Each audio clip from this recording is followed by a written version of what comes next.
Vamos a ponernos en la presencia de Dios para esta cuarta clase.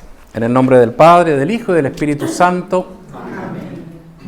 Vamos a encomendar a nuestra Madre del Cielo que nos acompañe en esta tarde. Dios te salve María, llena eres de gracia, el Señor es contigo, bendita eres entre todas las mujeres y bendito es el fruto de tu vientre Jesús. Santa María, Madre de Dios, ruega por nosotros pecadores, ahora y en la hora de nuestra muerte. Amén.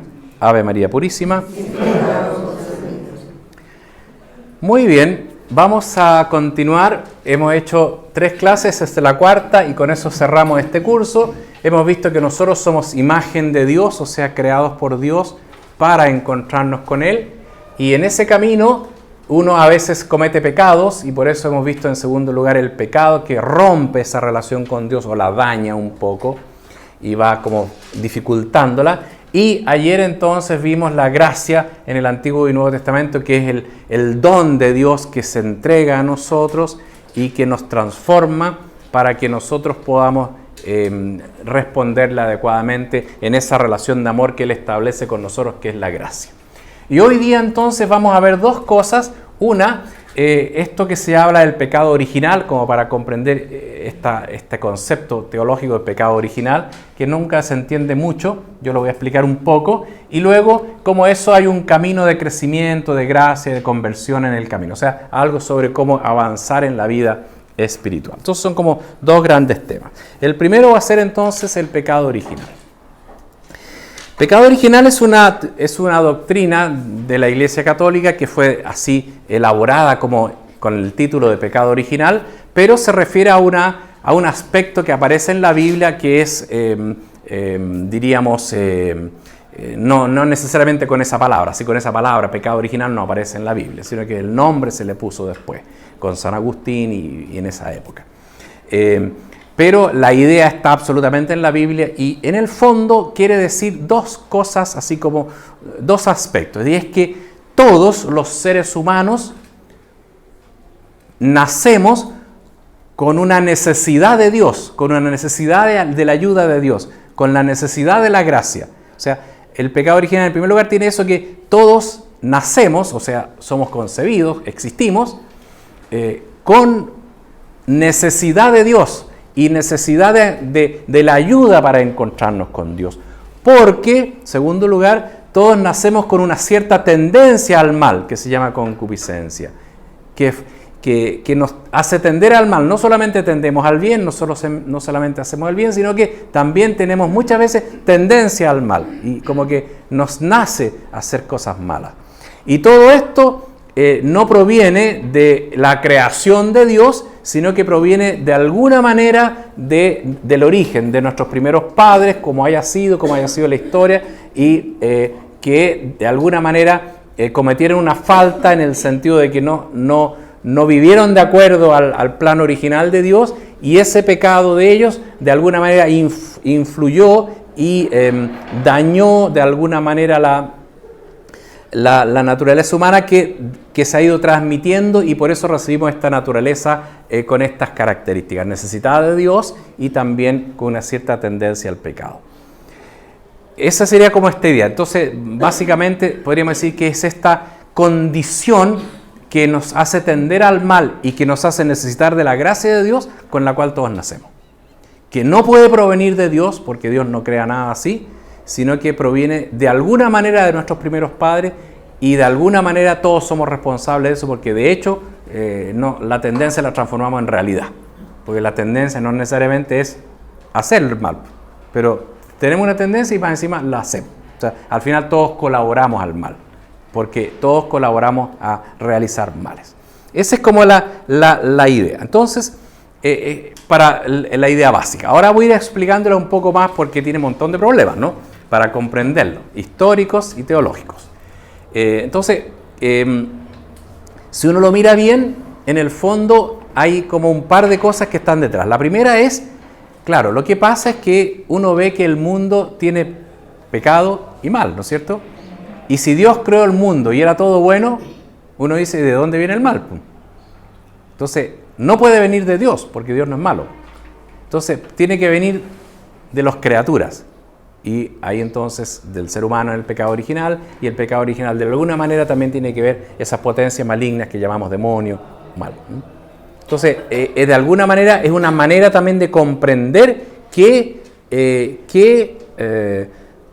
el mal no proviene de Dios, sino que proviene de nosotros, de nuestra libertad, sea de los ángeles que cayeron, sea de nosotros que acogimos esos pecados al inicio, y sea de todos nosotros en que colaboramos en esa condición pecadora con nuestros pecados. ¿Se fijan? Entonces, es una manera de comprender el hecho de que no haya una maldad original, sino que es producto nuestro. Lo cual es una cosa buena. De todo lo malo que tiene es buena, porque quiere decir que nosotros seguimos siendo buenos, porque hemos sido creados buenos, aun cuando tengamos una tendencia al mal. Y quiere decir que no es que exista Dios y el mal, sino que existe Dios solamente, y que en ese desarrollo de la historia nosotros todas las criaturas hemos dañado un poco esa creación, pero sigue siendo buena en general. Lo que no podemos saber, porque la Biblia no lo dice, es cómo fue ese pecado originante, ¿no? No lo podemos saber porque no lo dice cómo, solamente hace una narración poética. Y no podemos saber cómo se traspasa, qué es ese pecado, ¿no? Porque el pecado no es físico, ¿no? Es como una tendencia, ¿no? Entonces, es siempre misterioso, pero está, y es una realidad que nosotros tenemos que conocer. Entonces, si hay algo que es evidente, es que todos somos pecadores. Si hay algo que es evidente, es que todos tenemos una tendencia al mal. Y si hay algo que es evidente, es que necesitamos de Dios. Bueno, eso que es una experiencia, Dios, digamos, la Iglesia la transformó en esta teología para explicarlo. ¿Estamos claros? Sería como el punto. Entonces, teológicamente podríamos decir que uno nace con la ausencia de la gracia de Dios, de la relación con Dios, y por lo tanto Dios cuando nacemos viene a nuestro rescate, con el bautismo, con su gracia, con su salvación. Porque siempre Dios, cuando nos crea, viene a nuestro rescate para que cumplamos la tarea que estamos llamados. Y si lo miramos todavía más de fondo, en realidad lo que pasa es que uno nace, fíjense que lo que ocurre es lo siguiente, que nosotros en la práctica hemos sido creados para Dios, ¿no es cierto? Pero nacemos también ya con el pecado original que nos hace dificultoso ese camino a Dios y nos da una cierta tendencia al mal. Entonces uno nace llamado a encontrarse con Dios, pero además necesitado de la ayuda de Dios. ¿Se fijan?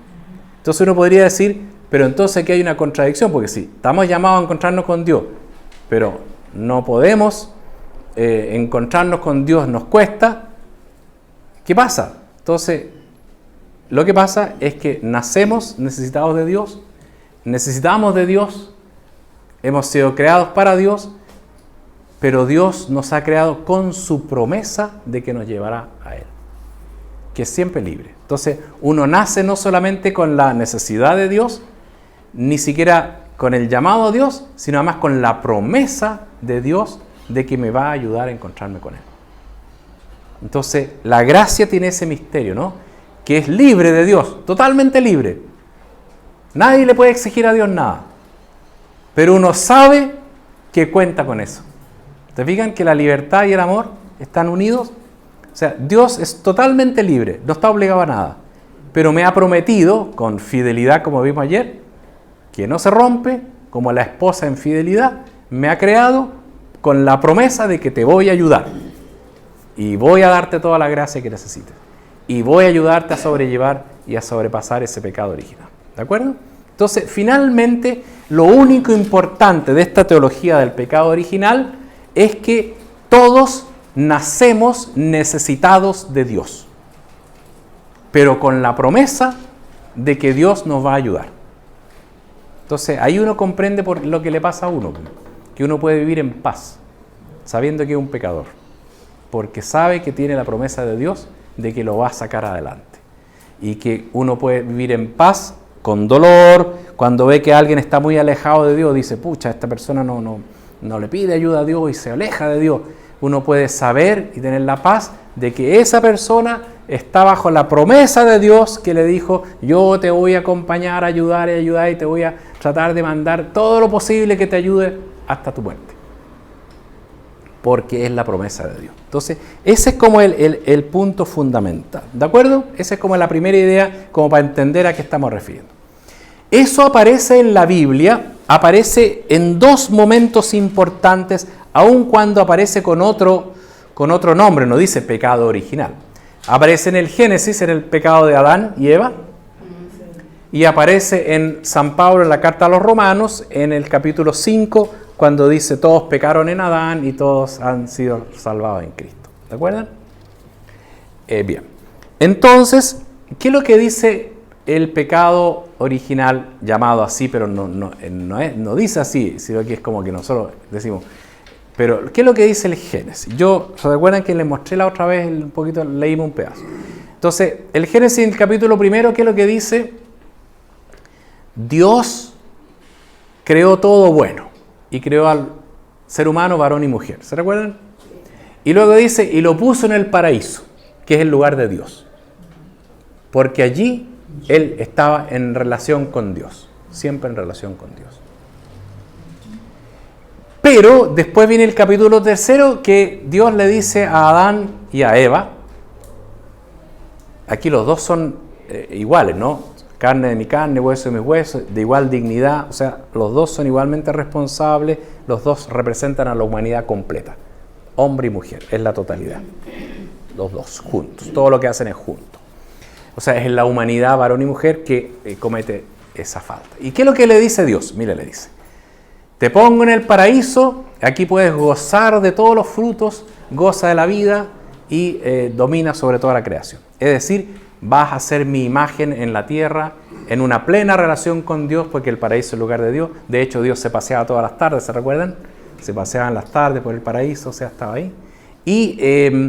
Y entonces podían vivir plenamente como seres humanos, gozando de la vida, siendo varón y mujer, digamos matrimonio, teniendo después hijos, trabajando al dominar la tierra, y vivían en comunión con Dios. O sea, una vida cristiana, una vida, podríamos decir, humana, llena de Dios, un paraíso. En ese contexto le dice Dios: el único árbol que no puedes comer es el árbol de la ciencia del bien y el mal. ¿Se fijan? ¿Por qué le dice eso? Le dice, en el fondo es una figura para decir lo siguiente: mira, tú goza de todo, tú eres un ser humano creado perfecto, vas a poder vivir en relación con Dios siempre, pero la ciencia del bien y el mal de ese árbol, el decidir lo que es bueno y malo, eso es algo que es solo de Dios. Dios dice lo que es bueno y lo que es malo, y tú tienes que adecuarte a eso. Tú, por eso quiere decir no puedes comer de ese árbol, o sea, eso es algo de Dios. Tú, en el fondo le estás diciendo: mira, tú estás en plena relación con Dios, vives perfecto, pero tú no eres Dios, eres criatura. Y por lo tanto, siempre tienes que vivir en relación a Dios, obedeciendo a Dios. ¿Me captan el punto, no? Entonces, ¿qué es lo que hace Adán y Eva? Comen de ese árbol, que en ninguna parte dice que es una manzana, eso es una invención, ¿no? Comen del fruto. Pero en realidad no, el problema es comer del fruto, no tiene nada que ver, no es un problema comer un fruto, tampoco tiene nada que ver que estaban desnudos, eso no tiene nada que ver, no es el problema, porque era una vida de santidad. Lo que está diciendo que ellos no obedecieron a Dios, no quisieron ser como dioses, porque esa es la tentación: seréis como dioses. Dijo, es rico el fruto entonces, o sea, es bueno ser como Dios. Y fue a comer el fruto, o sea, quiso ser como Dios, y entonces cuando comete esa falta de querer ser como Dios, no obedecer a Dios, ¿qué es lo que pasa? Inmediatamente se da cuenta que está desnudo, le da miedo a Dios y finalmente termina fuera del paraíso sufriendo enfermedad, muerte o sea, en el fondo está diciendo, no es que antes no pudiera morir o no tuviera enfermedad del ser humano, no es ese el punto. Lo que quiere decir, cuando quiso ser como Dios, se dio cuenta que era ser humano, frágil y pecador. ¿Se fijan el punto, no? Sí. O sea, cuando estaba en el paraíso obedeciendo a Dios, vivía plenamente, lleno de bondad y de bien, y gozaba, y se sentía divino, porque lo era, divinizado, lleno de la gracia. Pero cuando desobedece a Dios y deja a Dios, se da cuenta que es un simple ser humano que, aunque es imagen de Dios, sin Dios cae. Sin Dios muere, sin Dios se enferma, sin Dios tiene que trabajar duro. O sea, en el fondo se da cuenta que en realidad Él no es Dios. Entonces, el pecado original, ¿qué es el pecado que ahí se describe? Lo que está tratando de decir es siempre que el ser humano no se reconoce como Dios. El hecho que no se quiere reconocer como dependiente de Dios. Y eso hace que después en la Biblia aparece, y Caín también mata a su hermano Abel, y Enoc también, y los siguientes también matan y se pelean, y después en tiempo de Noé también eran malos y se pelean. O sea, en el fondo del ser humano, el pecado original al final dice, y finalmente todos son iguales.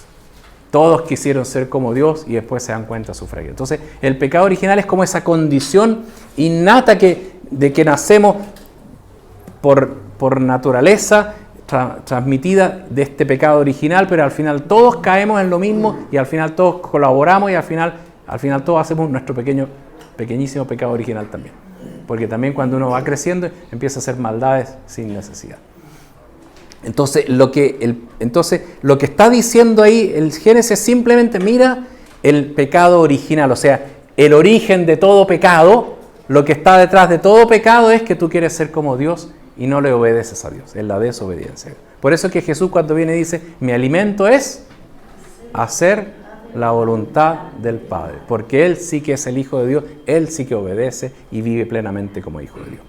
Entonces, eso es lo que aparece ahí en el Génesis. Y luego San Pablo, en la carta a los Romanos, en el capítulo 5, él retoma esta idea y la explica de la siguiente manera, y que de alguna manera complementa eso y a partir de Adán, ¿no? Y dice, es un texto largo, un texto complicado, pero de aquí aparece un poco la idea fundamental. Dice, por un hombre, capítulo 5, versículo 12, ¿no? Por un hombre, que es Adán, entró el pecado en el mundo, y por el pecado la muerte.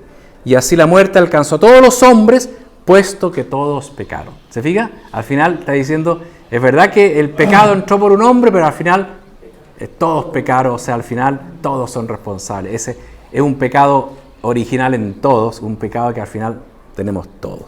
Ciertamente hubo pecado en el mundo antes de la llegada, bueno, me salto, dice,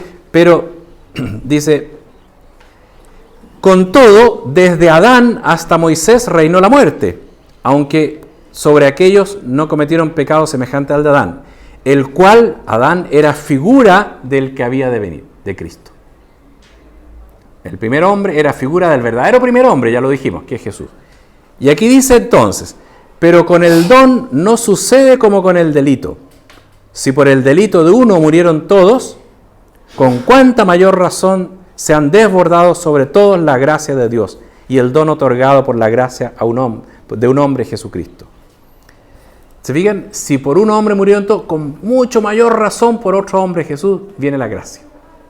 Y dice, con cuánta mayor razón. Además dice, no sucede con el don de Dios como con las consecuencias del pecado de uno solo. Porque el juicio partiendo de un pecado llevó a la condenación. Mas la obra de la gracia partiendo de muchos delitos se resuelve en justificación. Con cuánta mayor razón los que reciben la abundancia de la gracia y el don de la justicia reinarán en la vida por uno que es Jesucristo. Entonces, lo que está diciendo San Pablo, así si lo entendemos bien, es lo siguiente. Dice, efectivamente por un hombre comenzó esta historia de pecado. Pero en realidad era como el anverso, el reverso de la medalla nueva. Porque el verdadero hombre primero era Jesús. Y Jesús no trajo un pecado, sino que la gracia. Y si el pecado de uno se traspasó todo, ¿con cuánta mayor razón? O sea, tanto mucho más, la gracia de este hombre se traspasará a todos. Entonces, al final, esta idea del pecado original es solamente como el reverso, la parte de atrás del verdadero buen mensaje, que es que por un hombre, Jesús, todos se salvan. Por un hombre, Jesús, la gracia llega a todos. Por un hombre, Jesús, toda la historia cambia y se transforma ahora en una historia de gracia. ¿Me captan el punto, no? Porque siempre uno dice, bueno, pero ¿qué culpa tengo yo que Adán haya pecado? ¿Por qué tiene que llegar a mí el pecado de Adán? Pero uno no dice, ¿y qué tengo que ver yo con Jesús? ¿Por qué me tiene que regalar su gracia si yo... ¿Se fija? Y eso sí lo aceptamos felices. Que nos salvó, qué bueno que nos salvó. Y uno dice, pero no tienes mérito tú, po. Claro que no tengo mérito, es un regalo. O sea, el tema es más importante que el pecado, que no tuvimos que ver en el original, pero tuvimos que ver en todos los personales. Es mucho más importante es que tampoco la salvación fue mérito nuestro. Dios la regaló a todos, y antes que naciéramos ya me había salvado, ya había muerto por mí. O sea, antes que yo existiera, ya Jesús murió por mí, me perdonó mis pecados. O sea, antes que yo los cometiera ya me los perdonó. O sea, por lo menos de mí nació 1960 años antes que yo, y me los perdono, 1960 años antes que yo, ¿se fija? Es harto, ¿no es cierto? Y para usted, más de 2000 años antes. ¿Se fija? O sea, eso es lo importante, para otros menos, ¿ah? Para otros menos, pero para todos nos perdonó mucho antes que existiéramos, ¿se fijan? Qué interesante el punto, ¿no? Entonces, aquí en el fondo el pecado no tiene que mirar qué tengo que ver yo, sino que aquí es todo un regalo. Entonces, finalmente Pablo dice, al final, ¿qué tienes que no hayas recibido? Recibiste la existencia, recibiste tus cualidades, recibiste la vida, todo lo que tenemos es recibido, pero más que mal hemos recibido bien, y eso se lo agradecemos. Entonces, el pecado original se entiende en ese contexto, ¿no? Ahora, la pregunta que me le hicieron el otro día y que yo la respondí brevemente, la voy a repetir ahora. La pregunta que se hace, bueno, pero ¿en qué momento de la historia ocurrió este pecado original? Porque la historia es evolutiva, ¿no? Pero también se podría preguntar, bueno, ¿y en qué momento de la historia fue la creación de los astros y todo? Porque Jesús dice que en 7 días... el Padre creó en 7 días las cosas. Bueno, ¿cuál fue? ¿Cuántos millones de años cada? No, ese camino no llega a ningún lado. Porque la Biblia no está narrando cómo fue hecha la creación. Eso lo descubre la ciencia. Cómo fue haciéndose las cosas. Eso lo descubre la ciencia. Lo que la Biblia dice es qué es lo que Dios quería de esa creación. ¿Cuál es el objetivo de la creación? ¿Y cuáles son las verdades teológicas de la creación? ¿Qué piensa Dios de la creación? ¿De acuerdo? Entonces, ¿qué es lo que piensa Dios de la creación? Que lo creó como Él quiso, con la evolución, con todo lo que ustedes conocen por la ciencia. Pero eso no dice en la Biblia, y no lo puede decir y no lo va a decir, porque la Biblia no es un libro de ciencia. Sino que la Biblia es una revelación de lo que Dios quiere para nosotros. Entonces, lo que la Biblia dice, mire, eso que se ha hecho así como ustedes saben por la historia, eso era un plan de Dios creado por Él. Y Él está detrás de todo. Y los creó por amor. Y los creó para estar en comunión con Él. Y ustedes, los seres humanos, en muchas veces y desde el inicio no han querido. Y por eso tienen pecado y falla. Pero yo he prometido que los voy a salvar igual. Y los voy a acompañar siempre. ¿Se fijan? No dice cómo, está diciendo las verdades. Entonces uno tiene que saber... Cuando el ser humano comenzó a ser humano, el primer ser humano que haya habido, desde el primer ser humano cometió falta, no quiso aceptar su condición. Aunque haya sido un ser humano primitivo, con pocos conocimientos, da lo mismo. Pero era un ser humano que tenía conciencia y se podía relacionar con Dios. Y en su lugar, y en su aspecto, y en su mundo, que serán las cavernas o donde sea, no acertó. Y así para adelante. Y si después el ser humano evoluciona y vive en otros planetas, va a pasar lo mismo. O sea, siempre va a estar negando a Dios. Este es el punto, ¿no? Entonces, en ese sentido, no hay ni una contradicción entre ciencia y teología, porque la Biblia lo que dice son las verdades teológicas de la relación del hombre con Dios. Lo mismo pasa con el ser humano. El ser humano dice, bueno, la mente, ¿se han fijado? Bueno, la neurología y la ciencia te dice, miren, lo que pasa es que el amor es una sinapsis cuando se juntan, ¿no es cierto? O sea, te dicen que todo lo hace la mente, el cerebro. Entonces, amar es un tipo de cuestiones neurológicas, desear es otra, la gente que hace un mal también es otra cuestión. Ya, claro, obvio, porque todo lo humano es neurológico, es psíquico, es corpóreo, o sea, pero eso no quita que eso no es todo. Detrás de eso hay un ser humano con una relación con Dios que es capaz de amar, que obviamente para amar tiene que tener capacidades en la mente que le permitan amar, entregarse a su modo, pero no es la sinapsis, la mezcla, la unión de las neuronas, sino que es la totalidad del ser humano. ¿Me capta, no? Entonces son dos cosas que están totalmente... Pero también está relacionado con el corazón. Claro, por supuesto, pero el corazón no es este miembro que tengo aquí, pues el corazón es aquí, acá, es todo, ¿no? Es el núcleo de la persona. Bueno, voy a volver sobre eso. Entonces, eso es para que entendamos un poco lo del pecado original, así más o menos básicamente. Pero en ese contexto, como he dicho, viene el siguiente punto, que es que el pecado original es también el reverso de algo primero, que es que Dios ha prometido ayudar al ser humano a encontrar su final. O sea, nosotros nacemos bajo la promesa de la gracia. Y entonces esta gracia es bien importante a tener que como definirla, porque ¿qué es lo que es esta relación con Dios? Lo dije ayer y creo que fue bien claro con respecto al Antiguo y Nuevo Testamento, ¿no? Esta relación. Pero a lo largo de la historia la Iglesia fue descubriendo ciertas cosas a partir de algunas peleas, que no voy a entrar aquí a describir, pero llegó en el siglo V, hubo una discusión teológica entre Pelagio, que era un monje muy fuerte, un hombre muy capaz, y Agustín, que era un obispo también, y entonces Agustín de Hipona. Y entonces, ¿qué es lo que decía Pelagio? Decía, no les importe mucho el dato histórico, porque no es el punto, sino que es la verdad que quiero explicar, ¿no? Pelagio decía, mira, el pecado original es solo un mal ejemplo, eso es, solo un mal ejemplo. De modo que si yo realmente sigo mi conciencia y comprendo bien, puedo hacer el bien. Basta con haber sido creado, imagen de Dios. Eso decía. Que lo que dice, lo del pecado es solo un mal ejemplo, no es verdad, porque se transmite como que uno trae una tendencia, ¿no? Pero en otra parte tenía una cierta parte de razón de que si uno conoce y todo, porque se ha creado imagen de Dios, puede hacer el bien, cierto.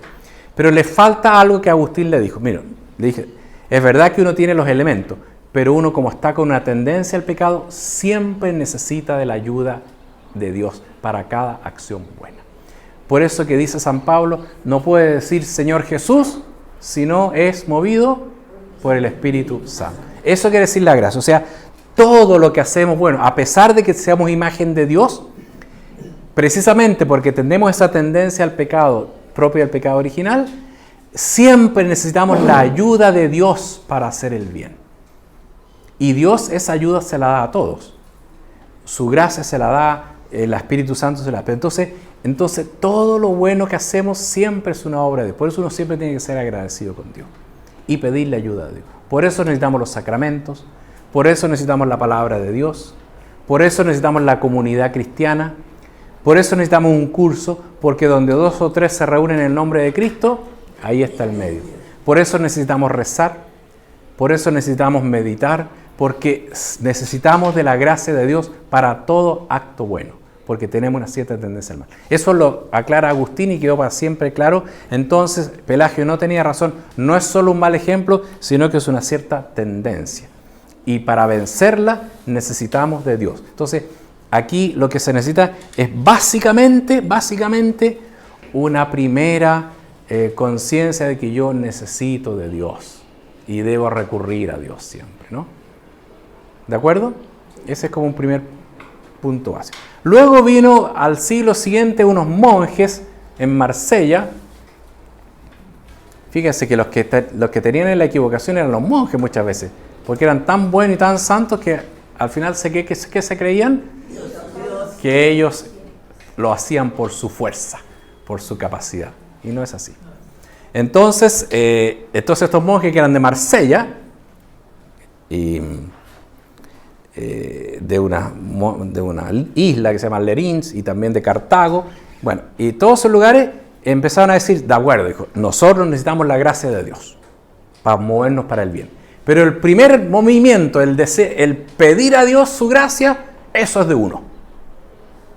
Entonces uno le dice, Señor, como un enfermo le dice, estoy enfermo, Señor, ayúdame, y ahí Dios me ayuda. Pero ese primer movimiento es la libertad humana. Eso decían ellos. Y entonces los sucesores de San Agustín, que se llama Próspero de Aquitania, entonces él dijo, no. También ese deseo de volverse a Dios lo da la gracia de Dios. ¿Perciben por qué? Porque al final vivimos en Dios y Él nos mueve. Él siempre está moviéndonos, ¿no? Entonces, cuando cualquier movimiento, Dios le inspira volverse. Cuando uno se da cuenta que está mal y dice, Señor, ayúdame, esa petición de ayuda ya fue un movimiento de Dios. Que tampoco Dios abandona a nadie. Porque toda persona que se convierte es porque hubo un primer movimiento que se lo dio Dios. El caso más clásico es San Pablo. Iba persiguiendo de carrera, ¿no es cierto?, a los cristianos, y de un golpe Dios lo bota y él se da cuenta que se le aparece Jesús y le dice, Señor, ¿qué debo hacer? ¿Quién hizo? Y se convirtió. O sea, ¿de dónde le nació su movimiento hacia Cristo? Del mismo Jesús, que se le aparece. A él se le apareció visible, pero a nosotros se nos aparece en el corazón, con una conciencia. Y te dice, esto no está bien. O te dice, mira. O le deja uno hace algo malo y uno dice, no, tal vez no debía haberlo hecho. No debía haberle dicho esto. Me arrebaté. ¿No es cierto? Bueno, eso es Dios, porque eso es ya Dios en la conciencia que te está diciendo, mira, aquí, muévete. Entonces, en el fondo lo que está diciendo es que Dios en todo momento nos está moviendo al inicio y después en todo momento que uno necesita. O sea, uno siempre tiene que volver a Dios, recurrir a Dios. Bueno, estas dos cosas están, creo que claras para usted. El problema es que vino una cierta, a lo largo de la historia, una cierta problemática. Y la voy a tratar de explicar en sencillo porque es muy compleja. Es que hubo mucha gente en la historia de la iglesia, presbíteros y personajes, que decían, pero si, este era el problema, pero si todo viene de Dios, nosotros no somos libres, po. ¿No lo han pensado? Si el primer movimiento es de Dios, si después, cada vez que necesito hacer el bien, Dios me ayuda, entonces no es mérito mío ni soy libre. Eso es lo que decían ellos. Y porque en realidad o es gracia o es libertad. Esa era como la cuestión. ¿Y cuál era el problema de eso? Eso también estaba equivocada, esa tercera forma, ¿no? De oponer gracia y libertad. Es decir, o gracia o libertad. ¿Me captan, no? O es un don de Dios o es libertad. La gente lo dice hoy día, a veces dice, bueno, yo no tuve la gracia de la fe, pues, no tengo el don de la fe. No es culpa mía, pues. O sea, como que su libertad ya no... El que tiene fe porque Dios se la dio. Entonces, es una mala comprensión del problema. Ve que el problema es bien común, ¿eh? Entonces, ¿cuál es el problema? Es que, y aquí a eso quiero entrar ahora. El problema es que se pensaba la libertad humana y la gracia como dos cosas externas. O sea, yo, ser humano libre, y viene Dios y me inspira a convertirme, o me inspira a hacer el bien y me ayuda a hacer el bien, como una fuerza externa, ¿no?, que me mueve. Pero así no es Dios. Dios no actúa desde fuera. Actúa siempre desde dentro. Entonces no rompe mi libertad. Eso se llama ser trascendente.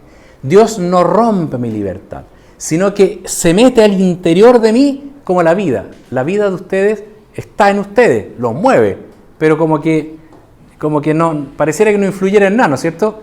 Yo muevo el dedo por mi fuerza, pero en realidad es porque tengo vida. ¿Me captan, no? Entonces, lo más interno de uno, el aire, yo respiro, ya, pero el oxígeno corre por mí y por eso vivo. Entonces, yo no me doy cuenta que en el fondo eso es lo que me mueve. El azúcar o que sea que me da energía, ¿se ha fijado? Y cuando estoy no comido tanto, no dan ganas de hacer nada, yo no quedo ahí. Y entonces, Pero me da la energía, entonces, ¿qué fue? La energía que me dio el azúcar. No, pero lo hice yo, pues. Yo me empecé a caminar, ahora sí me puse a caminar, ahora me dio ganas de caminar. Pero en realidad fue el azúcar lo que lo movió, porque si no, no se hubiera quedado tirado. Entonces, son ejemplos, ¿no? Pero es la misma idea de que Dios entra dentro de mí con su gracia y me inspira internamente, me transforma internamente, de tal manera que yo libremente actúo. Pero he actuado libremente porque Dios me ha dado la posibilidad. Entonces, ¿es mérito humano? Sí, porque acogí eso. Pero es don de Dios en primer lugar, porque sin el don de Dios no lo hubiera hecho. ¿Me captan lo que es la gracia? Entonces, es muy importante ese punto. Entonces, estas peleas duraron mucho tiempo hasta llegar a eso. Y entonces, el texto fundamental que lo resuelve de todas maneras bien es el Concilio de Trento. El Concilio de Trento le dice a toda la gente, a toda la iglesia, dice, la gracia o justificación, siguiendo la palabra de Pablo, la justificación es un don de Dios inherente, o sea, se hace interno, que me transforma internamente. Ese daño que yo tenía por el pecado queda sanado. Yo que era pecador quedo transformado en justo. Aquella alejamiento de Dios, Dios la sana y Dios habita en mi corazón y me transforma, y yo que era pecador ahora soy santo, soy justo. Yo que no era hijo ahora soy hijo. Entonces, en el fondo, la gracia es la presencia de Dios a través del Espíritu que me transforma internamente en hijo de Dios. En Jesús, haciéndonos uno en Jesús. Y por lo tanto yo soy hijo, soy en Jesús, me muevo por Jesús y libremente yo voy actuando con mi libertad, movido por la gracia de Dios. Entonces por eso la gracia tiene esa cosa profundamente interna. ¿De acuerdo? Bien. Sabiendo eso, teniendo claro lo que es el pecado original en esta tendencia, y sabiendo lo que es esta gracia que nos acompaña de fondo, entonces, y que nos libera para ser libres, vamos a ir a la última parte, que es cómo se da esto en la vida diaria, ¿no? Porque, ¿qué ocurre? Que se dan aquí tres factores o elementos. El primer factor es que el ser humano permanece libre. Se mueve por sí mismo. ¿Se han fijado? Ustedes vinieron para acá porque quisieron venir. Pues. Nadie los obligó. Entonces ustedes vienen porque quisieron venir. Son libres, todos somos libres. Y por lo tanto, segundo, y uno decide en su conciencia, ¿no es verdad? Para el bien. Bien, eso uno lo tiene. Segundo, a pesar de estar liberados y salvados por Dios, igual queda en el ser humano esa que se llama concupiscencia, una cierta tendencia al mal. ¿Se han fijado? Que en el fondo es un desorden, porque los instintos son buenos. O sea, que me venga hambre es algo necesario, porque si no me viniera hambre, me puedo morir de hambre, me muero. El deseo de sobrevivencia también. El miedo a algo es algo bueno, porque si no tuviera miedo a nada, me puedo morir. El miedo es algo saludable. El enojo también, porque me hace percibir lo que es malo. ¿Se captan, no? O sea, y el deseo sexual es bueno, porque si no, no habría reproducción de personas. Se acaba el mundo. O sea, todas las cosas humanas son buenas en sí, porque son hechas por Dios para la sobrevivencia de la vida humana. Entonces, nada creado por Dios es malo. Todas las tendencias, los instintos, llamemos todos los instintos, ¿son buenos o malos? Son buenos, creados por Dios para el bien, precisamente para que podamos sobrevivir y para que podamos reproducirnos y para que podamos... Entonces, querer que a un varón o a una mujer le guste otro varón, otra mujer, a una mujer, un varón, se casen, eso es un deseo que les nace. Eso es necesario, porque si no, no se casarían, no querrían vivir juntos, no se amarían. Entonces, está todo junto. Ahora, lo que pasa es que como nosotros somos criaturas frágiles y solitarios, digamos, somos cada uno, no es todo, entonces esos instintos y esa libertad para hacer el bien se equivoca, se desordena. No las tiene totalmente equilibradas, porque no ve todo y porque se desordena.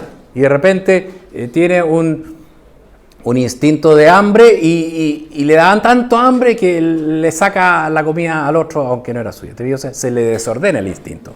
O le llamó la atención a una persona y se entusiasmó y en realidad estaba casado, no podía entusiasmarse así. ¿Te fijas? O sea, el instinto tiene que estar ordenado. Son malos instintos. Claro. No, el instinto es bueno, pero lo desordena.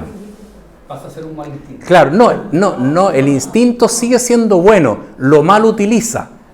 ¿Te fijas?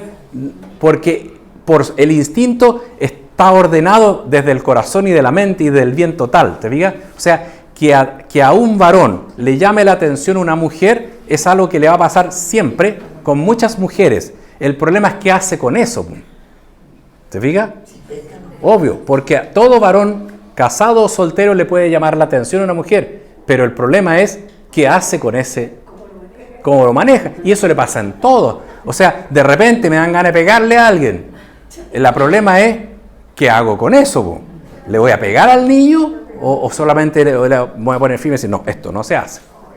¿Te fijas? O sea, depende de la persona. O sea, el instinto es un instinto que en sí mismo es bueno porque es propio de la humanidad, pero que tiene que estar sobreordenado. Entonces, justamente el pecado original, la concupiscencia es que estos instintos buenos no siempre se desarrollan de la manera, no siempre explotan de la manera adecuada. ¿Se fija? Pero si no tuviéramos pecado original, supongamos, ya estas cosas son... si no hubiera pecado original, no por eso no iba a tener instinto sexual la persona, porque si no no habrían hijos tampoco, ¿se fija? Me captan ustedes, perdona que sea muy burdo, muy franco, pero para entendernos, po. O sea, obviamente los instintos son instintos que son necesarios, pero en la medida que estén ordenados, po. ¿Te fija? Claro, con conciencia y en todo, es decir, que lo utilice en el lugar y en la forma adecuada. Porque también en cualquier circunstancia, cualquier instinto uno tiene que usarlo en forma ordenada. O sea, el instinto sexual se tiene que usar dentro del matrimonio de manera ordenada también. O el instinto del hambre en la comida, pero de manera ordenada. Y la rabia, el enojo, es también. O sea, esta fortaleza es algo bueno que uno necesita para imponerse, para ordenar, para que no lo pasen allá. Pero ordenado, pues no me voy a poner a pelear con todo. Hay gente que a la primera se pone a los combos al tiro. No van las cosas así. Entonces, el orden. Entonces fíjese usted que está el tema de que todos somos buenos, pero libres, pero tenemos esta vida humana que tiene un cierto desorden que hay que mantenerla ordenada. Y en tercer lugar está el tercer elemento que es la gracia, que es el Espíritu Santo que inunda nuestro corazón y que está totalmente rodeándonos. Y entonces nosotros tenemos que, guiados por esa gracia, uno va avanzando en el camino y va discerniendo mejor y va ordenando su vida. ¿Se fija? Y va profundizando. Entonces, la vida cristiana es eso. Entonces, no se atormenten. No se atormenten cuando vengan los pecados o el mal. No importa. Porque más importante que eso es su libertad, su caminar y la gracia. Entonces, aquí el punto no está tanto en los puntos puntuales que uno va haciendo, sino cómo oriento mi vida. ¿Y cuál es mi final? Encontrarme con Dios. Y es un caminar. Toda la vida cristiana es un caminar, siempre caminar. Y uno va mejorando, se arrepiente, camina. Entonces, toda la vida cristiana siempre tiene que ir como en un proceso de camino. ¿De acuerdo? Y voy a decir una última cosa que es importante y con un ejemplo actual. Entonces, la persona básicamente es buena y lo que hace es bueno, pero en ese desorden puede hacer cosas malas y mientras más cosas malas haga, más como que su orientación fundamental se va desordenando, pero nunca deja de ser buena la persona y siempre puede mejorar un poco. ¿Se fijan? ¿Me captan, no? Entonces, lo importante es que uno, si va andando para el lado, se dé cuenta y termine y empieza a andar para el otro lado, ¿te fijas? Y cada acto pequeño va afirmando una dirección o va desviando la dirección. Pero lo importante es a dónde voy, que es encontrarme con Cristo, identificarme con Él, vivir en la vida con Él eternamente. ¿Se fijan? Ahora, en ese contexto, siempre uno en la vida puede hacer un acto pequeño malo, ya tiene sus consecuencias y sigue adelante. Pero a pesar de que y puede hacer elementos y en su vida puede equivocarse y puede haber cometido errores, pero por más errores que cometa o equivocaciones o situaciones que lo tienen a mal traer, no por eso él en ese contexto no puede hacer cosas buenas también. Y debe pedir la gracia de Dios, y debe pedir la ayuda de Dios, y debe seguir, porque no todo lo que está haciendo es malo. Muchas cosas son buenas. Y entonces, ese es el punto. Por ejemplo, lo pongo en el ejemplo más actual que me preguntaban del fiducia supplicans. Se recuerda que el Papa Francisco, a través de la Congregación para la Doctrina y la Fe, sacó este documento de que se puede dar una bendición a una persona que está viviendo en una situación de matrimonio irregular o de matrimonio igualitario o en una situación irregular en cualquiera de las dos formas, sea porque no es su esposa o sea porque son del mismo sexo, puede pedir la bendición de Dios, que no es lo mismo que el sacramento, obviamente eso se mantiene, la doctrina de la Iglesia clásica de siempre, el matrimonio es de un varón con una mujer, pero dice, esa persona obviamente no ha sido abandonada por Dios, está ayudada por Dios siempre en el corazón y no todo lo que hace es malo y puede ir a la iglesia y decir, por favor bendíceme, yo necesito ayuda, tengo un problema, quiero rezar. ¿Se fijan? Entonces eso es lo que ha dicho el Papa simplemente. No cambia en nada la doctrina sobre el sacramento del matrimonio y por supuesto las condiciones que tiene, pero cualquier persona en cualquier situación irregular o como la quieran llamar que esté, puede acercarse a Dios, puede pedir la bendición de Dios y yo lo voy a bendecir porque quiere decirle, yo quiero que Dios te ayude y Dios le pido que esté en tu corazón y trata de hacer el bien y trata de rezar y trata de hacer el bien en tu mundo. Si no puedes cambiar las cosas ahora, tranquilo, ya Dios te iluminará para que vayas convirtiéndote cada vez más, pero lo importante es que como estás ahora, en la situación que estés, Dios viene a tu corazón, Dios te bendice y te inspira a que tú, con la luz que tengas, con tu conciencia, trata de caminar siempre más cerca de Dios, trata de ir convirtiéndote cada vez más, trata de ir buscando tu vida sea cada vez más cercana a Dios. ¿Fíjate? Y eso no se da solo en este caso, sino que se da en todos los casos, ¿no?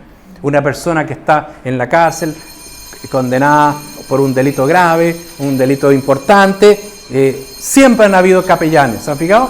Siempre han habido capellanes, siempre ha habido misa allí, siempre han habido cristianos allí. ¿Por qué? Porque la persona haya hecho lo que haya hecho, es un hijo de Dios que merece la oración más que nadie, se le ayuda a salir adelante. Además, no sabemos cómo y por qué esa persona llegó a eso.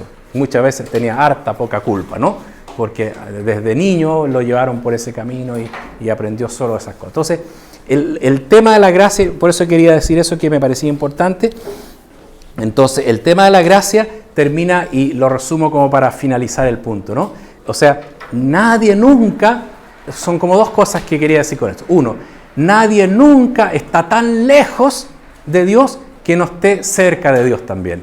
Y que no pueda recurrir a Dios y que Dios no esté en su corazón hablándole para que se acerque un poco más. Y téngalo siempre presente eso.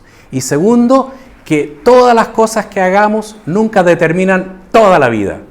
Determinan un aspecto y en eso me tengo que ir arreglando, pero en el fondo sigo incólume mi llamado a Dios que me llama a ser su hijo y que yo en el contexto que estoy, como pueda, trato de volver a acercarme a Dios. Entonces, la iglesia es eso, la iglesia no es, aquí están los buenos, aquí están los malos, y no es tampoco un manual de ética, esto es lo que hay que hacer, es mucho más que eso la iglesia.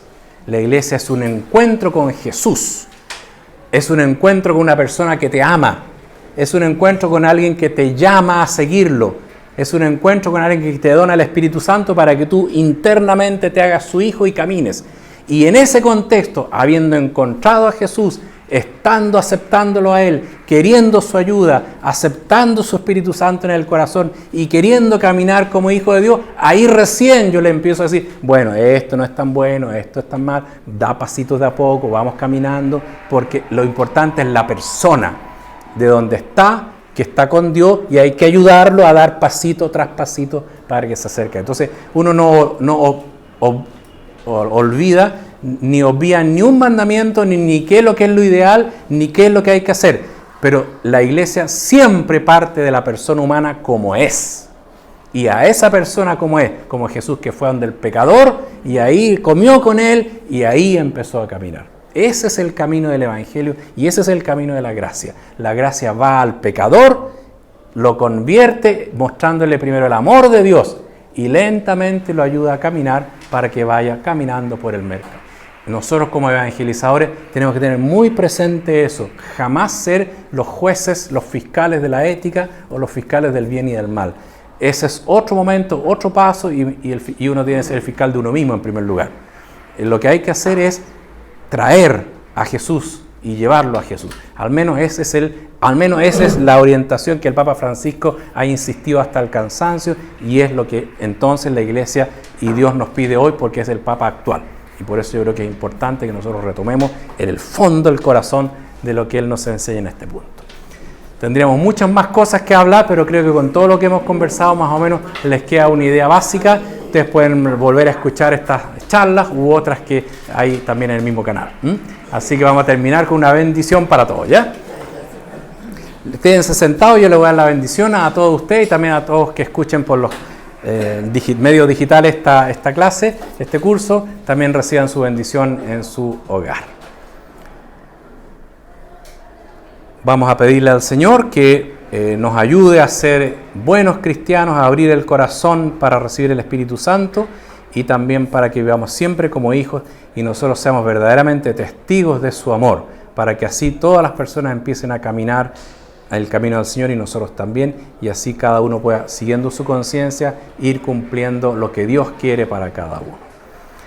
Y que Dios Todopoderoso los bendiga a cada uno y los proteja siempre en el nombre del Padre y del Hijo y del Espíritu Santo. Y que Dios los bendiga a todos.